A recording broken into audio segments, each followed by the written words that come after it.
Tiferet Israel continues and he says, a fool believes everything, but a heretic believes nothing. A fool is just somebody that is just, whatever you tell them, oh, wow, wow, wow. Every 2 seconds, wow, amazing, wow, amazing. Well, you're not going to check what I just said? Doesn't it sound a little bombastic, some amazing or crazy? You're not going to check, you're not going to open a book, go on the internet, do a Google search, something, everything you're going to believe? Oh, it's a fool. That's a fool. New fools born every day. But it's something worse than a fool. A heretic. A heretic believes nothing. Whatever you tell him, no, I don't think that's what he said. Hey, it's right, look, hey, Rambam, here you go. Rambam, Echot Shuvah, that's what he says.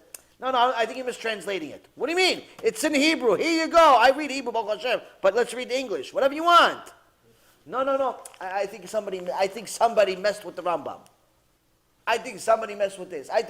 They're not going to believe anything. Why? Because it doesn't fit their pre-existing opinion. Their pre-existing opinion. That's why many times when people come to me and they say, listen, I have somebody for you that, he's an atheist. He's a, Christian. He's a whatever, but he wants to learn. He wants to find the truth. I said, okay, send him my personal story. Most people, they think, well, what are you, like some arrogant person that needs everybody to know your story? Who cares about your story? He's asking for the truth about Hashem. What does that have to do with your story? Everything. Everything. Why? As I said in the beginning of the shul, or before the shul started, it's not just about the truth. It's never just about the truth. If it was just about the truth, we wouldn't be here.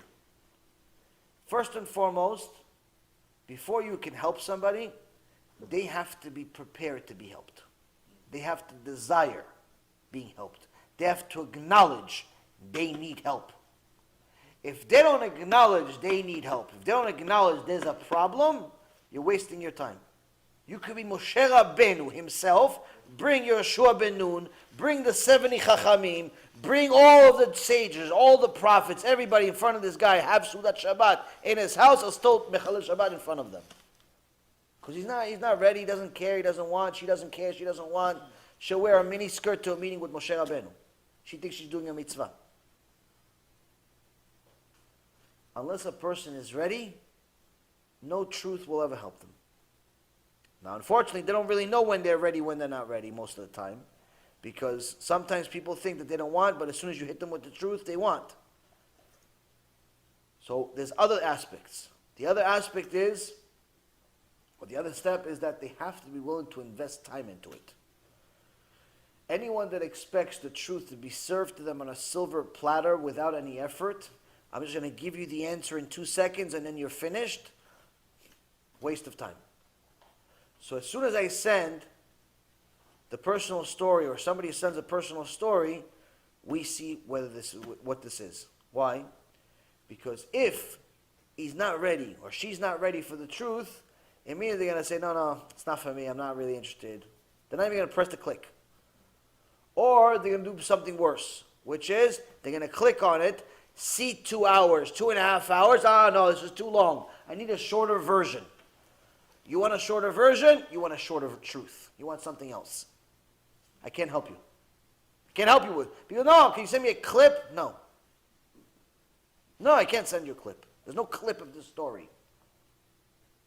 There's clips that are part, not clip of the story. Why? What am I trying to achieve with this story? Technically, it's not going to answer all of his questions. I'll answer some, but it's not going to answer all of his questions.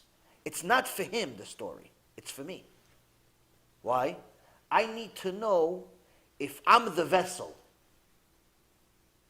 The story's not for him. The story's for me. For me to find an answer. What answer? Am I the vessel? He or she that's watching this personal story, they're going to determine something by the time they get to some point. The middle of the story, the end of the story, what are they going to get to? They may get some answers, but the biggest answer is for me, which is, do they believe I am the vessel that can help them get to whatever answer they need, get to whatever truth they need, get to whatever questions they have? Because it doesn't matter whether you possess the truth or not. If they don't like your voice, your look, your hair, your tradition, your background, whatever. Doesn't matter what you have. It's going to fall on deaf ears. So what I need to do is find out, are they willing to, first of all, are they ready for the truth? Are they actually care about the truth at all? They just want to live like cows. They want to just, eat grass every day and wait to die. Every birthday celebrating, I'm closer to death. Happy birthday to you. What, they want to be like that, or they want to be like a person that cares about life? Number 2, are they willing to invest time into it? Number 3, am I the vessel? If you answered all 3 and you agree, you think I'm the vessel, you think I can provide truth to you, you like the way I talk and chair and so on, yalla, let's go. Let's go for it. But the reality is, Rabotai, is that many times people fail at one of those things. Most of the time they fail at the fact that they're not willing to put the time in. To watch a 2-hour movie, they have time. To go to a baseball game for 5 hours, they have time. To go play football with all of their friends, they have time. But to watch a Shul Torah for 2 hours, they don't have time. People that don't have time to watch 2 hours Shul Torah, can't help them. Can't help them. Yeah, you can send them a clip, and hopefully over time, they'll bite. They'll see one clip, 1 5 minutes, 1 10 minutes, 1 5 minutes, 1 10-minute clip, and eventually they'll bite and they'll watch a longer shiur. But until they watch that longer shiur, you can't really help them. You can just keep them afloat. Make sure they don't jump off a bridge, maybe. That's the most you can do. So when it comes to a person, the Tiferet Yisrael says a person that doesn't believe anything, that's a heretic. Now, although wise people, meaning the Chachamim, are skeptical of everything they hear and read, they accept the Torah's teaching with unquestioning faith. So even though you come to them, you're going to say your story. You're going to go to a Beit Din. You're going to tell your story. He did this. You have a lawsuit against somebody. You have a case against someone. You want to bring some new truth to the Beit Din. You need some help from the Beit Din. You tell them your case. They're going to look at your case. Even though it all makes sense, they're going to still have to double check. Why?